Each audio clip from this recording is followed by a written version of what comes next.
as well. So it wasn't quite the global we were expecting, but still very effective. I don't even like Shen, so I'm glad they didn't pick it. I just want to talk about globals. Nice, and that means Betsy's going to have a little bit more of a farming style lane in the mid. A lot of engage, a lot of tools available here to rock at. Prophet on the other side now needs to decide what does he run into the job, and it's going to be the same matchup as before, but in opposite hands. Yeah, this composition, if you look at NIP's side with Alistar, Maokai, and Gnar, is fantastic if they get to team fights, but I'm a little bit concerned about the bottom lane in the early game with the Alistar. He's not going to offer a lot of threat against a Kennen. It's a double range lane from Rocket side, and you got to respect the early damage, the base damage from this Kennen support. And that's kind of one of the issues for them, because if they want to use the Talia to go bot lane to help, Galio's going to ulti and follow in. And Rocket's skirmish with Kalista and Kennen is super, super strong once we hit level 6. So I really want to see what Hikyu and Spartle can do. But for NIP, it's just get to the late game, get to big team fights with all your tanks. Yep. You should be fine. Before that, I am concerned. And especially because Pridestalker on his comfort pick of Kha'Zix. A lot of games under his belt, a lot of options available to him. Lanes that he can gank as well. So let's see whether or not Rocket can get ahead in the early game. Their backs are against the wall, and you know, I did mention it a little bit jokingly, but in a more serious vein, you know, Rocket, they are at 3 series wins. Misfits are at 5 series wins. If Rocket pick up a win here, Shook getting some damage back and forth. Pridestalker's the one in trouble as the threaded volley comes out from Nagne. Taste their fear comes down, so does the Bramble Smash, and Betsy's Duran Taunt will not find a target. Sparkle has already roamed. With the help of the River Scuttler, he's able to get around. Ninjas in Pajamas once again find first blood. And in Nagne's lap. Yeah, and it's Shook again, involved. Like, it's already used the EWNQ. There's no further CC. And Hyana with no flash very easily gets run down. Gets good damage onto Spartle as Spartle's now forced to back away. Bramble Smash comes down and that'll force the flash away from Wadid. Ninjas in Pajamas, second kill, Shook involved again. Yeah, Shook always finding success with the early ganks. Yeah, I like that he's playing around the Alistar as well. So easy for him to set up CC with the Jhin. Wadid trying to make sure the CS is still there for his 80 carries. Spartle saying no, Spartle. That's so cheeky. Why would you do that? What? How? He's gonna think about going into the tower. No Nature's Grasp available, and Nagne cuts off the wall. A threaded volley goes backwards and sideways. Seismic shove catches Foxy. The hero's entrance buys some time. NIP get their 3rd of the game. Take the blast cone to safety, and that was well played. It's what we wanted to see from Nagne here on this Talia, now that he picked it over things like Syndra and Orianna.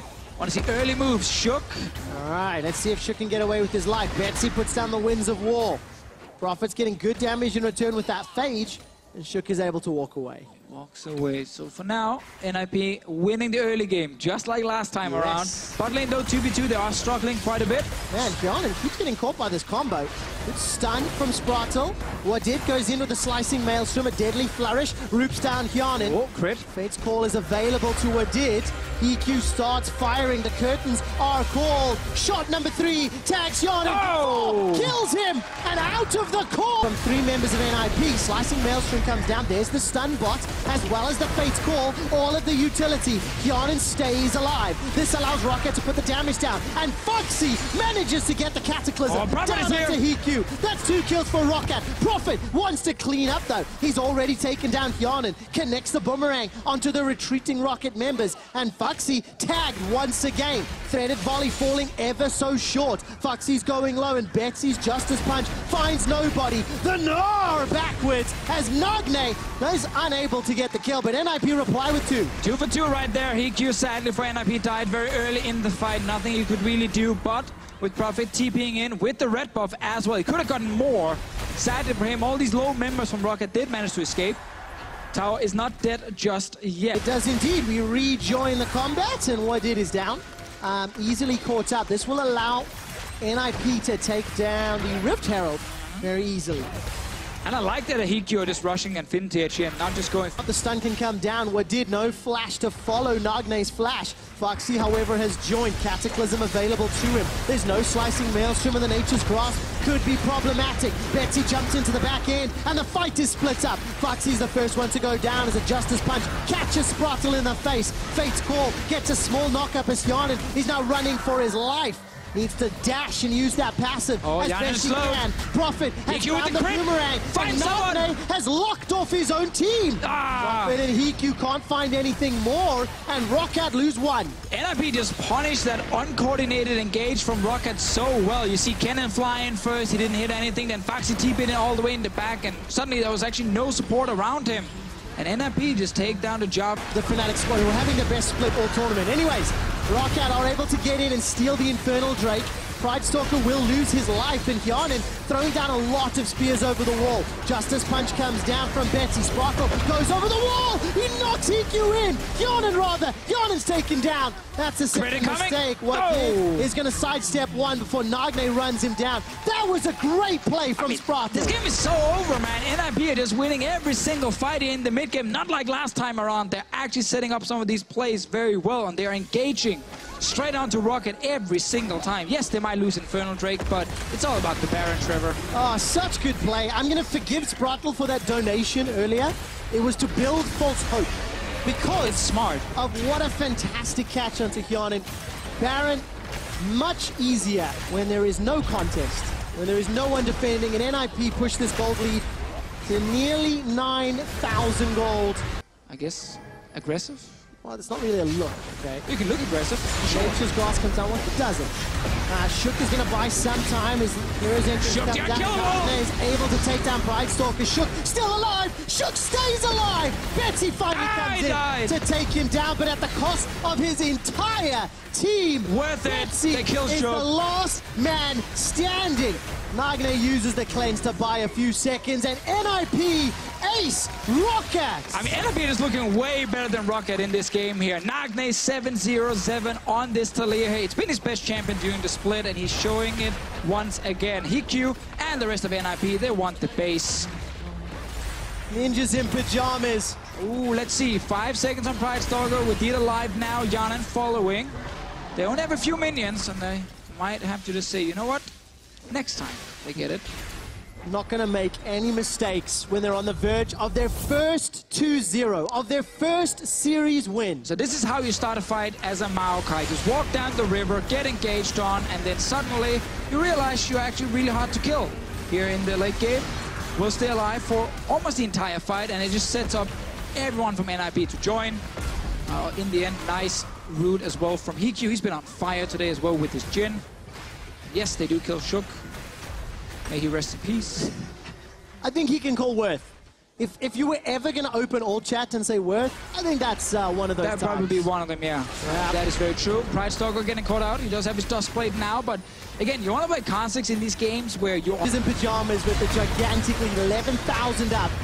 Oh, big one. Comes down, Foxy actually knocked out of it, stays alive very, very long. Enough to take down Hiku. Where's the rest of the damage? Rocket has split up and Hyanin was top lane. To try and take down that inhib turret. Meanwhile, 5 members of NIP, they're just gonna go bot lane and actually take that bot lane inhib. There's a teleport available to Foxy. The bottom inhibitor turret is being focused. Righteous Glory used by Sprotle to run down the tower, and Betsy that is recall standing toe-to-toe. Recalls come out. Hyanin What did it join the fight. Slicing Maelstrom is in. What did almost gets taken down. Pridestalker jumps in for the fight as he's down. The Duskblade of Drakthar finds his man.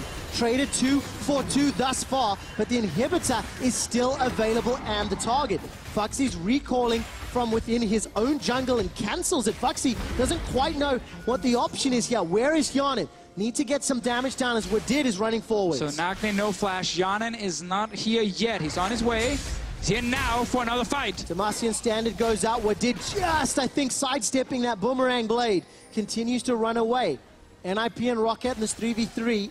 It's a little bit awkward. It's a little bit strange, but NIP, they got Turtle Drakes now.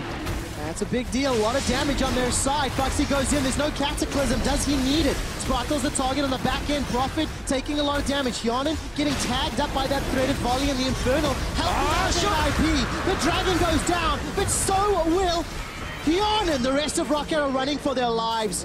One tag is all it's going to need. All 3 shots miss. So does the 4th. Where is Pridestalker? He was trying to deal with supers. Ninjas in pajamas, 23 kills, 30-second death timers. They're gonna pour into the base. Yeah, I should be able to just go straight for those Nexus turrets right now. Let's see, 20 seconds on Foxy. One of the mans we're looking at to respawn. What it is recalling, TP in from Prophet. Only one turret left. This should be easy. No ways that Pride Soccer can make this happen. 15 seconds on the clock. The ninjas in pajamas are doing the unthinkable. Where were you when NIP won their first series of summer?